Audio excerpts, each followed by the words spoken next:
Hello people, welcome back to Anish YouTube channel. So ఈరోజు mini blog వచ్చేసి మన Bhadrakali temple అన్నమాట. సో ఇదైతే వరంగల్లో చాలా ఫేమస్ అన్నమాట. మేము ఎప్పుడైనా కూడా ఫ్రైడే భద్రకాళి టెంపుల్కి తప్పకుండా విజిట్ అవుతాము. చాలా పీస్ఫుల్గా ఉంటుంది. అండ్ వరంగల్లో ఉన్న వాళ్ళు హనంకొండ, కాజీపేట వాళ్ళైతే తప్పకుండా ఈ ప్లేస్ని అయితే వాళ్ళకి తెలిసే ఉంటుందని చెప్తాను. మాకైతే ఫేవరెట్ టెంపుల్ అని చెప్పొచ్చు. సో నేను హనీ అయితే ఈ టెంపుల్కి అయితే వచ్చాము. మేము అప్పుడప్పుడు వస్తుంటాము యాక్చువల్గా ఈ టెంపుల్కి అయితే.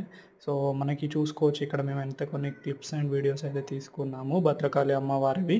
సో మేమైతే ఒక 5 ప్రదక్షిణాలు చేసి అయితే ఒక కొబ్బరికాయ కొట్టి నెక్స్ట్ అయితే మేము కొన్ని ఫొటోస్ అయితే తీసుకున్నాము ఈ గుడి ప్రాంగణంలో.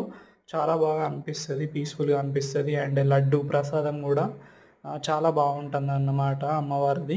మేము ఎప్పుడైనా ఇక్కడ ఇక్కడ వరంగల్ వాళ్ళు ఎవరైనా కూడా ఫస్ట్ కారు కొన్నా కానీ, బైక్ తీసుకున్నా కానీ ఫస్ట్ ఇక్కడైతే మేము పూజ చేయించుకుంటాం అన్నమాట. పక్కన మనకి లేక్ ఏరియా కూడా ఉంటుంది, భద్రకాళి లేక్ ఏరియా. చాలా బాగుంటుంది ఎన్విరాన్మెంట్ ఇక్కడైతే. భద్రకాళి బండ్ కూడా ఉంటుందన్నమాట యాక్చువల్లీ, బట్ అది వేరే సైడ్ ఉంటుంది. సో నెక్స్ట్ వీడియోలో మనం అది కవర్ చేయడానికి ట్రై చేద్దాం. Thank you for watching, please subscribe.